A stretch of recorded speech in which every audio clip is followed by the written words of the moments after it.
காதோடு தான் நான் பேசுவேன். நான் அந்த போஸ்ட் கிராஜுவேட் இது முடிச்சுட்டு எம்எஸ்டபிள்யூ முடிச்சுட்டு ம் கொஞ்சம் அந்த ஒரு நல்ல ஒரு ஜாப், அதாவது ஒரு ஒரு மந்த்லி 20,000 ஏர்ன் பண்ணுற அளவில் ம் ஒரு ஜாப் கிடைக்கல. சும்மா ஒரு 7,000 அந்த ரேஞ்சில் தான் இப்போ போயிட்டு. எம்எஸ்டபிள்யூ எங்கே முடிச்சிங்க? மதுரையில் மேடம், மதுரையில். இது கிராஜுவேஷன் என்ன பண்ணீங்க? கிராஜுவேஷன் காமர்ஸ் பண்ணோம் மேடம், பிகாம். சரி, என்ன வயசாச்சு உங்களுக்கு? அதான் இப்போ 48 முடிஞ்சு 49 ஓடிட்டு இருக்கு மேடம். இப்போ இத்தனை வருஷம் நீங்கள் என்ன வேலை பார்த்துட்டு இருந்தீங்க? அதான் இந்த கிடைக்கிற ஜாப்பா இந்த என்ஜிஓவில் ஒர்க் பண்ணுறது, அப்படி இல்லைன்னா வேறு ஏதாவது இந்த ஃபேக்ட்ரி இண்டஸ்ட்ரியில் கிளரிக்கல் ஜாப் பார்க்குறது, இந்த மாதிரி மாறி த்ரூஅவுட் மாறி இப்போ உங்களுக்கு சர்வீஸ் இல்லாமல் போச்சு. நடுவில் பிரேக் எடுத்துட்டு இப்போ திருப்பி வேலைக்கு போகிறீங்களா? ஆமாம், கூட வந்து கொஞ்சம் வீடு கட்ட வேண்டியிருந்தது, அந்த கொஞ்சம் ஒர்க். நடுவில் எவ்வளோ வருஷம் பிரேக் எடுத்தீங்க? அதான் 1 or 2 years ஆயிடுச்சு மேடம். அப்போ அதுக்கு முன்னாடி எவ்வளோ சேலரி வாங்கிட்டு இருந்தீங்க? அதான் இந்த ரேஞ்சு தான், 5,000 9,000 அந்த ரேஞ்சு தான். அந்த வீட்டில் ஒரு காலேஜ், ப்ரைவேட் காலேஜில் லெக்சரர் ஒர்க் பண்ணுறாங்க. உங்கள் ஒய்ஃபு? அதனால கொஞ்சம் அந்த ஃபேமிலி மெயின்டைன் பண்ணிட்டு வரேன். இருந்தாலும் கொஞ்சம் அந்த மனசு கஷ்டமாக தான். சரி, அன்னைக்கு ஃபோனில் லைன் கிடைக்கலன்னா மெசேஜ் பண்ணலாம் அப்படின்னு சொல்லி. எத்தனை பசங்க உங்களுக்கு? ஒரே பொண்ணு தான் மேடம். அது என்ன படிக்குது இப்போ? அவன் இன்ஜினியரிங் படிக்கிறாப்புல. சரி, இப்போ உங்களுக்கு வந்து காசு இல்லை, நீங்கள் காசு சம்பாதிக்க முடியல அப்படிங்கிறது தான் உங்களோட மனத்துயரம்.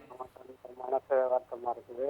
சரி, இருந்தாலும் நம்ம கிடைக்கிற வேலையை விட்டுறக்கூடாதுன்னு தான் தொடர்ந்து இப்போ 3 இயர்ஸாக இப்போ செக்யூரிட்டி கார்டாக அந்த சிலிமில் இருக்கேன் மேடம். செக்யூரிட்டி கார்டாக இருக்கீங்களா? ஆமாம், இப்போதைக்கு சரி கிடைச்ச ஜாப் பார்ப்போம் அப்படின்ட்டு. ஏன் நீங்கள் ஏதோ என்ஜிஓவில் வேலை பார்த்துட்டு இருந்தேன் நீங்களா, அது என்னாச்சு? அது அந்த ப்ராஜெக்ட் 3 இயர்ஸ் ப்ராஜெக்ட் அந்த மாதிரி முடிய அப்படியே வைண்ட் அப் பண்ணிடுவாங்க. அதை க்ளோஸ் பண்ணிடுவாங்க மேடம். அதனால வேற ஜாப் நம்ம. சரி, நான் என்ன சொல்கிறேன், நீங்கள் வந்து ஒவ்வொருத்தருக்கு ஒவ்வொரு பிராப்தம் கிடைக்கும். மற்றபடி உங்களுக்கு வேற எந்த பிரச்சனையும் கிடையாதுல்ல? நோய் பிரச்சனை இல்லை வேற ஏதாவது குடிப்பழக்கம் அந்த மாதிரி அடிக்ஷன் அந்த மாதிரி ஏதாவது அந்த மாதிரி எதுவும் இல்லை. எதுவுமே கிடையாது. உங்கள் மனைவி வந்து உங்களை நல்லா அன்பாக பார்த்துக்கிறாங்கல்ல? அதுதான் அந்த இன்கம் லோ இன்கம் இருக்கிறதுனால கொஞ்சம் அந்த வீடுகளில் கொஞ்சம் பிரச்சனை வரும். அது எல்லா குடும்பத்திலும் உள்ளது தான். அதுதான், வேற ஒன்றும் மனக்கசப்பு வேற ஒன்றும் இல்லை. கொஞ்சம் நம்ம நல்லா படிச்சதுக்கு தகுந்த மாதிரி ட்ரெயின் பண்ணணும்னு அவங்க எதிர்பார்க்குறாங்க. அவங்க எதிர்பார்க்குறாங்க, பட் உங்களுக்கு வேலை கிடைக்க மாட்டேங்குது. நீங்களும் நல்லா தான் படிச்சிருக்கீங்க. அதோட எம்எஸ்டபிள்யூட கவுன்சிலிங் கோர்ஸ் வேற 1 year டிப்ளமோ அது வேற படிச்சிருக்கேன் மேடம். சரி, இப்போ உங்கள் மனைவி என்ன படிச்சிருக்காங்க? அவங்க வந்து எம்ஏ எம்ஃபில் இந்த காலேஜ் லெக்சருக்கு தகுந்த மாதிரி படிச்சிருக்காங்க மேடம், தமிழ் துறையில்.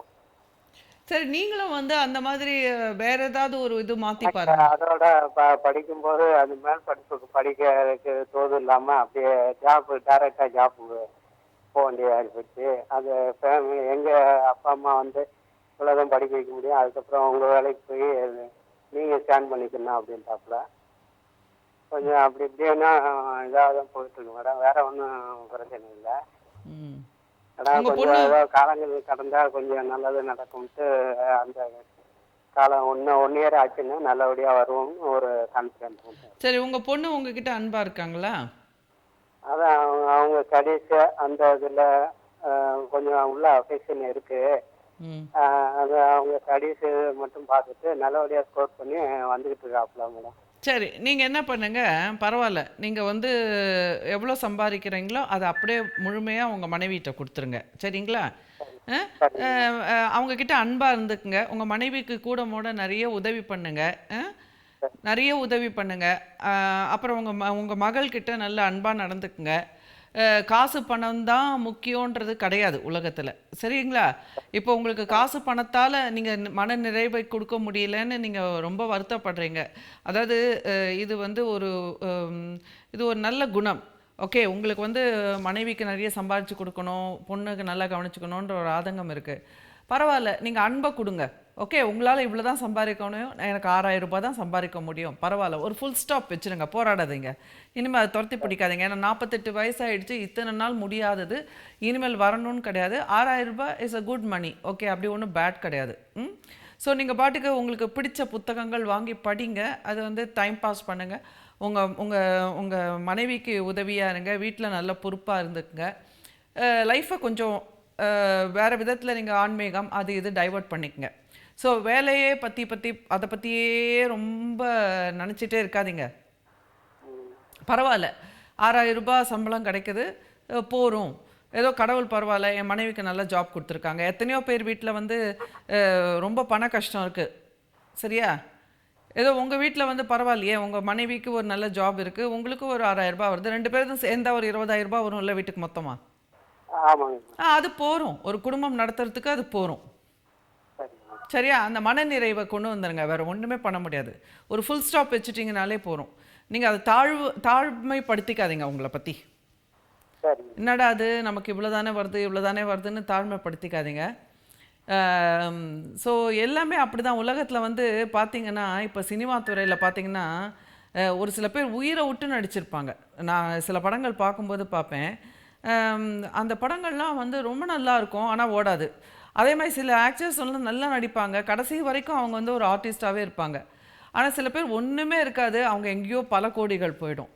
ஸோ அதே மாதிரி அந்த டெக்னீஷியன்ஸ்க்கெல்லாம் பார்த்திங்கன்னா ஒரு ப்ரொடக்ஷன் ஒரு 40 கோடி இருக்குன்னா அதில் ஒரு 20 கோடியே ஒரு ஆளுக்கு கொடுத்துருவாங்க, 30 கோடியே வந்து ஒரு ஆள் கொடுத்துருவாங்க. மீதி 10 கோடியில் டெக்னீஷியன்ஸ்க்குலாம் ஒரு நாளைக்கு 300 ரூபாய், 200 ரூபாய், 150 ரூபாய் அதை கூட நிறுத்தி வச்சுலாம் கொடுப்பாங்க. உலகம் அப்படி தான் இருக்குது.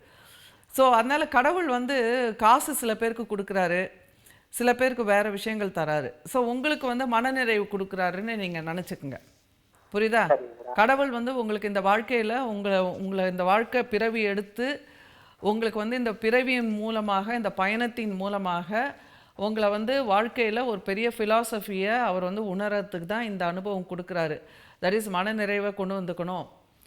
பொருள், பதவி, பணம் இதிலெல்லாம் வாழ்க்கை கிடையாது அப்படிங்கிறத நீங்கள் ஆத்மாத்மா உணரணுங்கிறதுக்காக கூட இந்த ஒரு அனுபவம் இருக்கலாம். ஸோ அதனால் நீங்கள் கொஞ்சம் ஆன்மீகத்தில் மனசை இது பண்ணுங்கள், திருப்திப்படுத்துங்க, உங்களை தாழ்மைப்படுத்திக்காதீங்க. உங்கள் மனைவி மகளோட நல்ல குடும்ப உறவில் நீங்கள் இன்ட்ரெஸ்ட் காமிங்க, சரியா? நன்றி. ஒரே ஒரு ஆப்ஷன் மட்டும் கேட்டுக்கலாமா? டெஃபினட்டாக சொல்லுங்கள். அதாவது இந்த ஒரு டிவி சீரியல் இப்போ நிறையா பேர் நடிக்கிறாங்க. எனக்கு கொஞ்சம் அந்த மாதிரி ஏதாவது ஒரு வாய்ப்புகள் ஏதாவது ஒரு வயலில் வருதுன்னா அந்த மாதிரி ஒரு ஆப்ஷன் எடுத்து அதில் போனீங்கன்னா இந்த மாதம் உங்களுக்கு நிரந்தரமாக ஒரு 6000 ரூபாய் வருது பாருங்கள், அது கூட வராது. அதுதான் நான் சொல்ல வரேன். இப்போ எத்தனையோ சீரியல் ஆர்டிஸ்ட் வந்து ஒரு 4-5 சீரியல் நடிக்கிறாங்க, அது கூட என்ன அவங்களுக்கு மாதத்தில் ஒரு 4 நாள் 5 நாள் தான் அவங்களுக்கும் ஷூட்டிங்லாம். சீரியல் ஆர்டிஸ்ட்கெல்லாம் மக்கள் நினைக்கிற மாதிரி எல்லாருக்குமெல்லாம் காசு அதிகம் கிடையாது. மிஞ்சி போனால் ஒரு நாளைக்கு 1500 ரூபாய் 1000 ரூபாய் அந்த மாதிரி ஒர்க் பண்ணுறவங்களாம் இருக்காங்க நிறைய பேர். ஸோ நிறைய பேர் வந்து காசு முக்கியம் இல்லை, இப்போ நடித்தா பரவாயில்லன்னு நினச்சி வரவங்க தான் நிறைய பேர் அங்கே வந்து நிம்மதியோடு இருக்க முடியும். அதில் வர காசை வச்சு நம்ம பொழப்பு நடத்தணும், அதில் வர காசை வச்சு குடும்பம் நடத்தணும்னா அது ரொம்ப கஷ்டம். அது என்றைக்கு வேணால் கையை விட்டு போகும், நிரந்தரமே கிடையாது.